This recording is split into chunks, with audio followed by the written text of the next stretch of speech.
여러분 안녕하십니까? 평화통일성전의 권영필입니다. 오늘은 이병철 회장의 두 번째 질문으로 들어가겠습니다. 하나님은 우주 만물의 창조주라고 하는데 무엇으로 증명할 수 있는가? 이런 질문입니다. 오늘은 두 번째 질문에 대한 첫 번째 얘기입니다. 제가 이렇게 소개하는 것이 복잡해서 이해하는데 많이 헷갈리시죠? 그래서 앞으로는 마지막 질문 2-1 이렇게 표현하도록 하겠습니다. 그리고 이 회장님의 질문의 내용 자체가 완전히 독립적인 것이 아니라 서로 연관되어 있는 내용이 많습니다. 그래서 설명도 반복이 되고 때로는 겹치는 부분이 있음을 이해해 주시기 바랍니다. 그러나 가능한 한 질문 내용에 맞춰서 최대한 충실하게 올리려고 합니다. 오늘 말씀드릴 첫 번째 내용은 천지 창조의 이유입니다. 이병철 회장의 두 번째 질문에서는 우주가 창조되었다는 증거를 요구하고 있습니다. 참으로 쉽지 않은 질문입니다. 창조의 증거로 우리는 당시의 창조 모습을 찾아볼 길이 없습니다. 하나님이 작업실에서 작업 도구를 가지고 오셔서 뚝딱 하시며 제작을 하시는 것도 아니고 수백억 년에 걸친 창조 과정이라는 것은 우리의 상상 밖에 있는 그러한 존재물의 정착 과정이 아닐까 이렇게 짐작해 봅니다. 그 대신 창조에 대한 분명한 이유가 무엇인지 밝히는 것은 우리가 창조를 이해하는 데 큰 도움이 되리라 생각합니다. 그런 이유에서 오늘 영상의 제목은 하나님이 피조 세계를 창조하셔야만 하는 그러한 이유에 대한 내용입니다. 강의를 시작하도록 하겠습니다.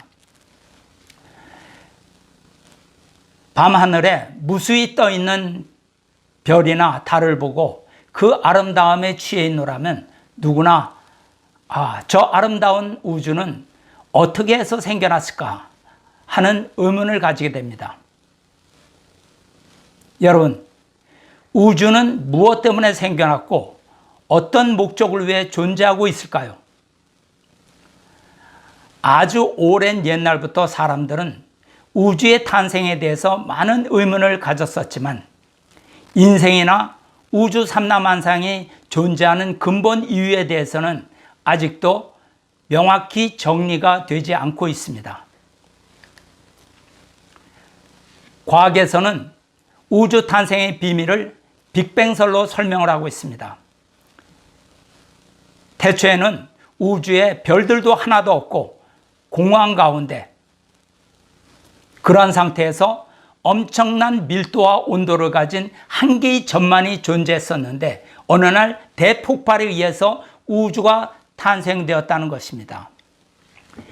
현대 우주론의 인플레이션 이론에 따르면 우주는 지금으로부터 138억 년 전 빅뱅을 통해서 탄생되었고 그 직후 찰나의 시간 동안에 기하급수적으로 팽창을 하였다고 설명하고 있습니다. 우리가 사는 지구도 그때 폭발에 의해 생기게 되었다는 것이죠. 지구상에 존재하는 많은 생명체들 역시 우연히 생겼는데 오랜 시간을 두고 환경에 적응하여 진화의 진화를 거듭하다 보니 오늘날처럼 다종다양한 생명체가 존재하게 되었다고 주장합니다. 반면에 성경에서는 창조를 가르치고 있습니다. 태초에 하나님이 계셔서 말씀으로 우주 만상과 인간을 창조하셨다고 기록되어 있습니다. 하지만 이것 또한 신앙으로 받아들여야 하는 것으로 과학적인 사실로 받아들이기에는 어려움이 많은 것이 사실입니다. 그 외에도 많은 성현들과 철학자들이 우주 탄생에 대한 의문을 해결하기 위해 여러 가지 설명을 해왔지만 아직도 궁극적인 문제는 해결되지 못하고 있음은 누구나 다 알고 있는 사실입니다. 여러분, 하나님께서 천지를 창조하셨을까요? 아니면 자연 발생적일까요? 창조가 사실이냐 아니냐를 깨닫기 위해서는 분명한 창조의 이유가 있었느냐, 이것을 알아보면 창조 사실을 깨달을 수 있을 것입니다. 이것은 우주 만물이 존재해야만 하는 이유가 있었느냐, 이것을 밝히는 것입니다. 존재의 이유를 통해서 존재의 원인을 알 수 있습니다. 즉, 원인이 있어서 결과적으로 우주 만물이 존재하게 됨을 의미합니다. 만약 존재의 이유가 없다면 우주는 자연 발생적이고 우연히 존재하는 것이 됩니다. 따라서 존재의 분명한 이유가 있었느냐를 밝히면 천지 창조의 근거가 된다는 말입니다. 이해가 되시죠? 생각해 보십시오. 존재의 이유가 없다? 그런데 존재한다? 이것은 자연 발생적입니다. 우연이죠. 그런데 존재하는 이유가 확실하다? 그런데 존재한다? 그러면 존재의 이유가 존재의 원인이 되는 것입니다. 간단합니다. 그렇기 때문에 존재의 이유를 밝힘으로써 어떤 힘에 의해서 의도된 존재임을 밝히는 것은 논리적으로 지극히 타당한 것입니다. 제가 하나님의 존재에 대해서는 첫 번째 질문에서 말씀드렸습니다. 하나님이 무용으로 존재해야만 하는 이유도 말씀드렸습니다. 그런데 그분은 전지전능하시고 영원한 절대자입니다. 그러면 우주 만물의 존재 이유를 밝히면 창조가 맞는 것이죠. 아닌가요?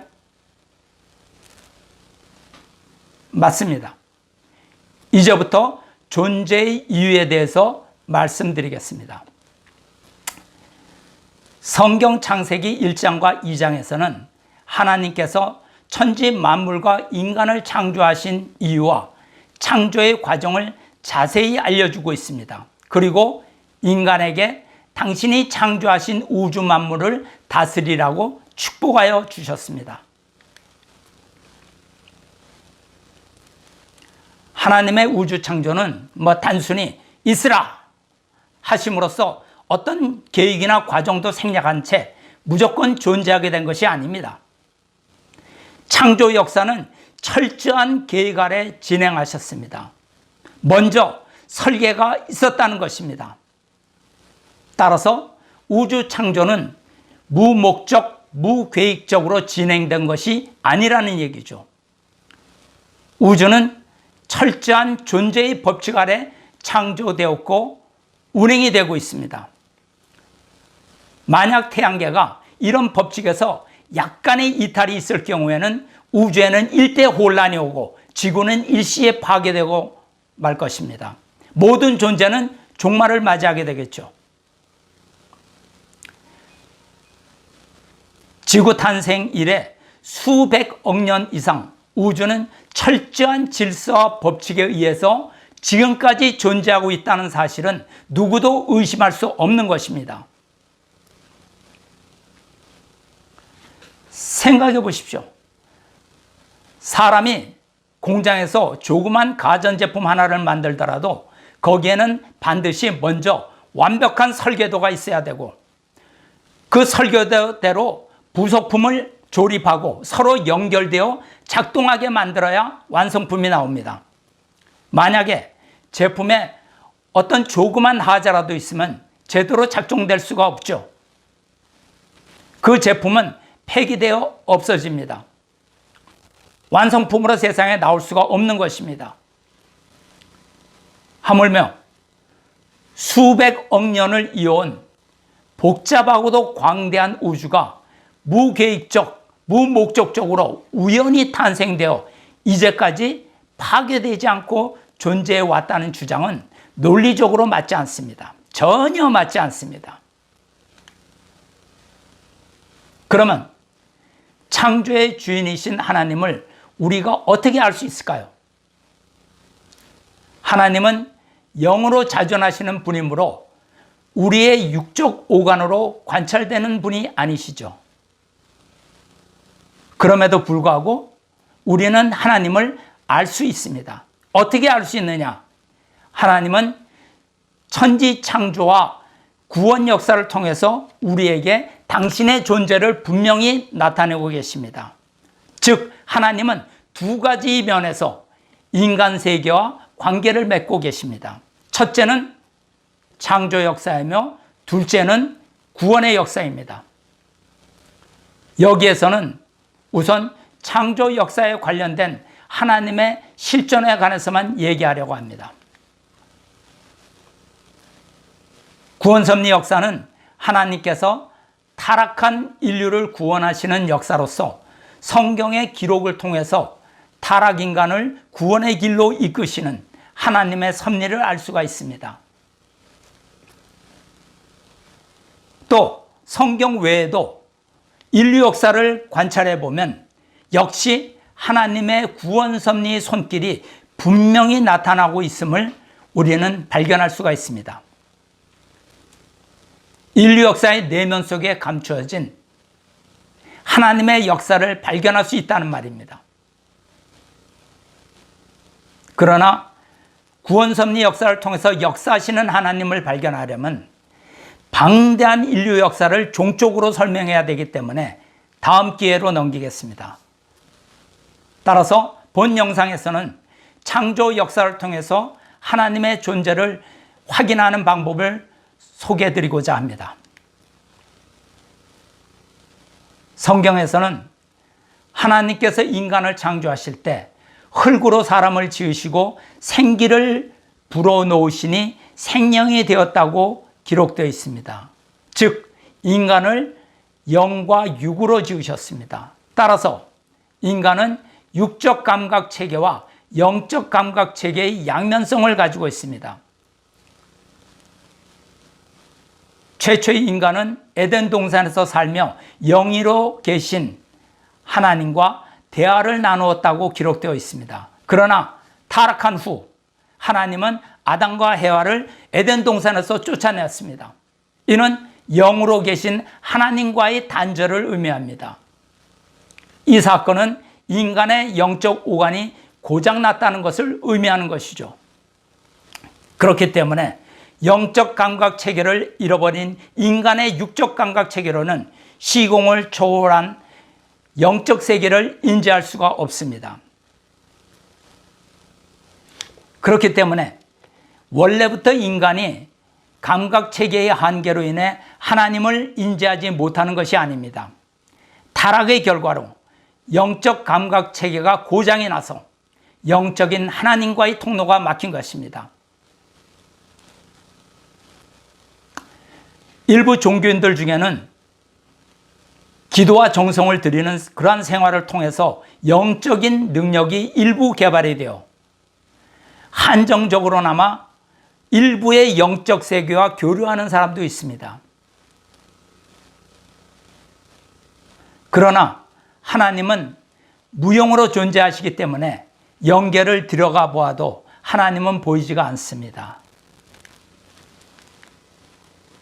따라서 하나님은 우리의 육적 오간으로는 인식할 수가 없습니다. 하나님은 무용의 존재로서 모든 만물에 편재해 계시는 분입니다. 만약에 어떤 사람이 나는 하나님을 봤다 이렇게 말하면 그런 사람들 많이 있죠. 하나님이 내게 특별한 말씀을 주셨다. 계시를 주셨다.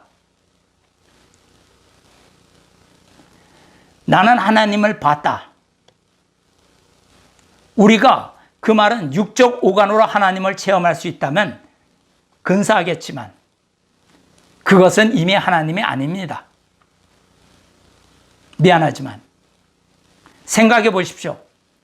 우리가 눈으로 하나님을 볼 수 있다면 하나님은 볼 수 있다. 그러면 하나님은 특정한 장소와 특정한 시간에 한정되어 나타나시는 것을 의미합니다. 내 눈에 보이니까, 지금 볼 수 있으니까. 그러나 뒤집어 말하면 그 장소와 그 시간이 아닌 다른 장소와 다른 시간에는 존재하지 않는다는 말이 되죠. 그렇지 않습니까?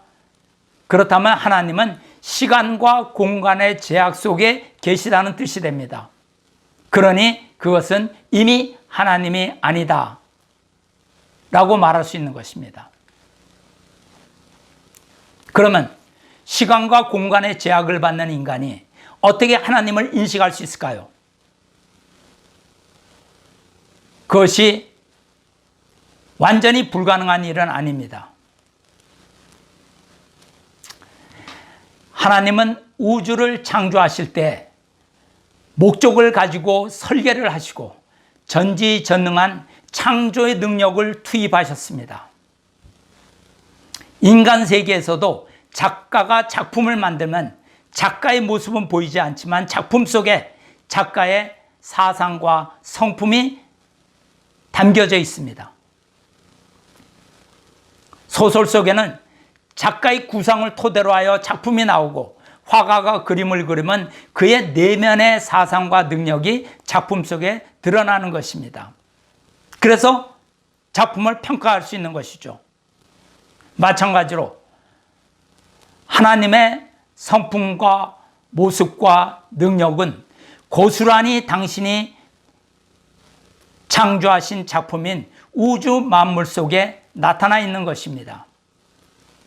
성경 로마서 1장 20절을 보면 사도 바울이 창세로부터 그의 보이지 아니하는 것들, 곧 그의 영원하신 능력과 신성이 그 만드신 만물에 분명히 보여 알게 되나니 그러므로 저희가 핑계치 못할지니라 라고 증거했다고 기록되어 있습니다. 이 말씀의 의미는 우주 만물 속에는 오묘하고 전지전능한 하나님의 능력과 성품과 계획이 다 드러나 있다는 말씀입니다. 성경에서 인간이 분명히 깨달을 수 있다고 말씀하셨습니다. 따라서 하나님께서 인간에게 당신의 모습을 감추시는 것이 아니라 창조 역사 속에서 분명히 당신의 존재를 드러내 보이시는데 인간의 무지로 인해서 하나님의 존재를 인식하지 못하는 것일 뿐입니다. 우주 만물은 무질서하게 임의로 존재하는 것이 아니라 반드시 법칙 아래 존재하고 운동을 하고 있습니다. 어떤 법칙이냐? 존재의 법칙 가운데 하나는 인과의 법칙입니다. 원인이 있기 때문에 결과가 있다는 말이죠. 즉 무엇인가 존재한다는 말은 반드시 그 존재를 있게 한 원인이 먼저 있었다, 이런 말입니다. 그러나 우리의 눈에는 결과만 보이지 원인은 보이지 않습니다. 그러나 결과 속에 원인이 숨겨져 있는 것이죠. 존재의 법칙에서 또 다른 하나는 담기의 법칙입니다. 결과는 원인을 담는다는 말입니다.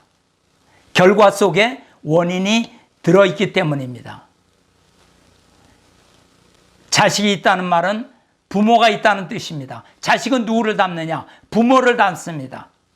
따라서 하나님과 피조 만물의 관계는 원인과 결과의 관계이며 닮은 관계입니다. 이와 같이 모든 존재물은 인과의 법칙과 닮기의 법칙, 두 가지 법칙에 의해서 존재하고 있습니다.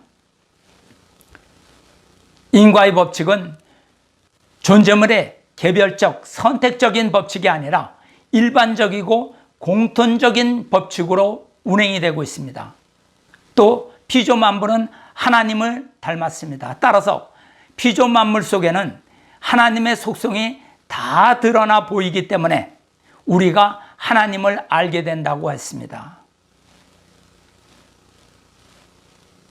이 말씀은 피조 만물을 통해서 하나님은 어떤 분이신가를 우리가 미루어 짐작할 수 있다는 말입니다.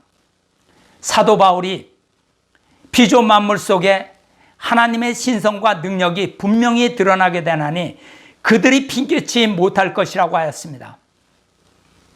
하나님은 보이지 않지만 보이는 만물을 통해서 당신의 존재를 분명히 깨닫게 해주셨다는 말씀입니다. 여러분,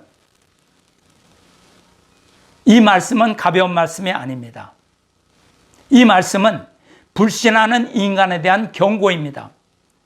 하나님을 볼 수 없어서, 그리고 인식할 수 없어서 하나님이 계신 줄 몰랐다는 핑계를 인정하지 않으시겠다는 경고입니다. 이 말씀이 심판의 기준이 됩니다. 믿는 자에게는 구원의 말씀이 되지만 거부하는 자에게는 심판의 말씀이 되는 것입니다. 하나님께서는 인간에게 분명히 알려주시고 인간에게 자신의 판단에 대한 책임을 묻는 것입니다.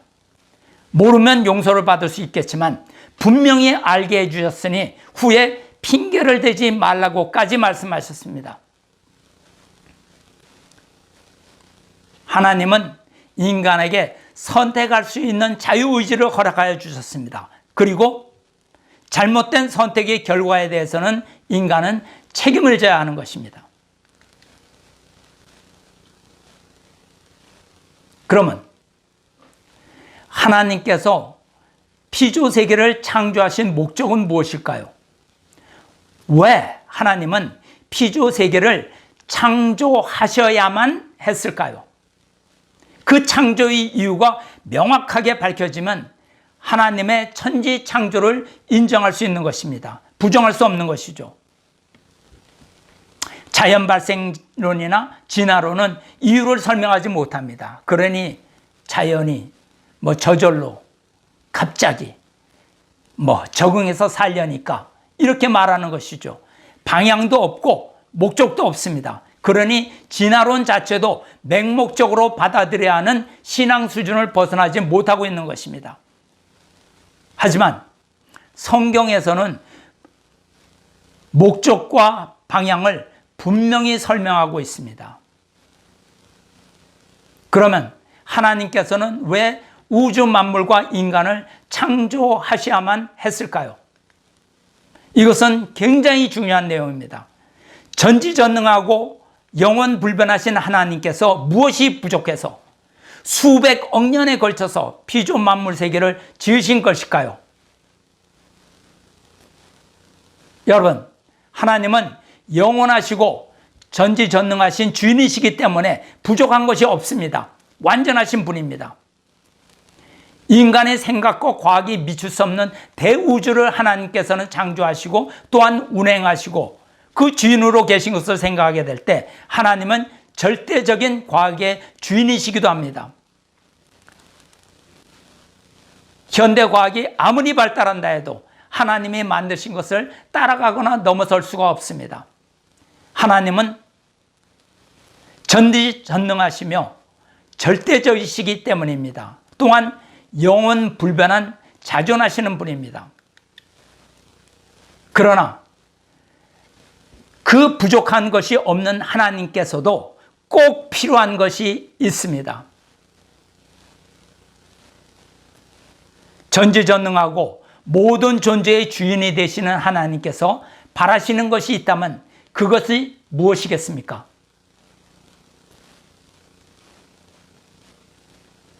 물론 그것은 물질도 아니고 지식도 아니고 권력도 아닙니다.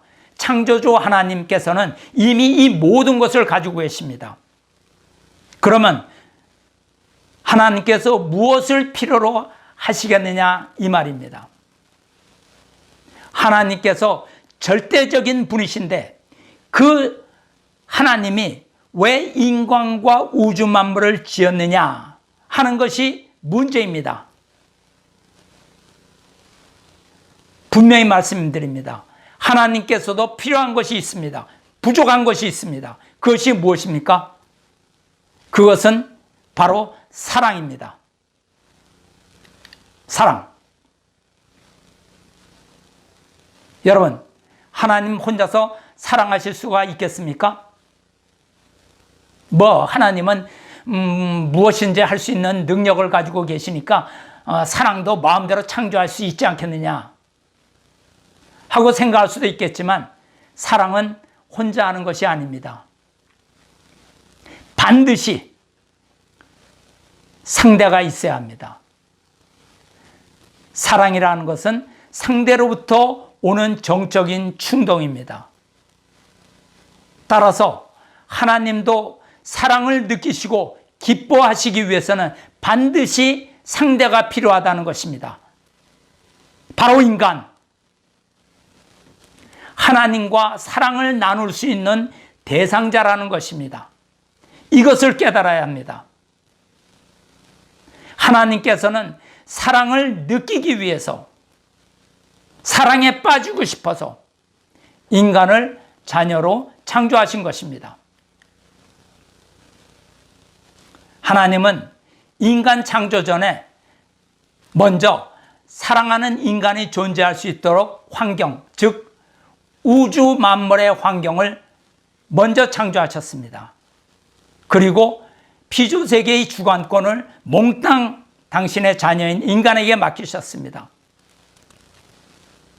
우리 부모도 좋은 것이 있으면 자녀에게 주고 싶어 합니다. 그리고 주고는 아쉬워하는 것이 아니라 기뻐하는 것입니다. 그러므로 인간은 하나님의 사랑을 받기 위해 존재하는 것입니다. 사랑은 인간에게 절대적으로 필요한 것인 동시에 하나님께도 절대적으로 필요한 것입니다. 결론적으로 하나님은 피조세계를 통해서 사랑의 기쁨을 누리시고자 했던 것입니다. 그것이 창조의 동기이고 목적입니다. 다시 말합니다. 사랑이 창조의 동기이고 목적입니다. 이상입니다. 경청해 주셔서 감사합니다. 다음 시간에 다시 찾아뵙겠습니다.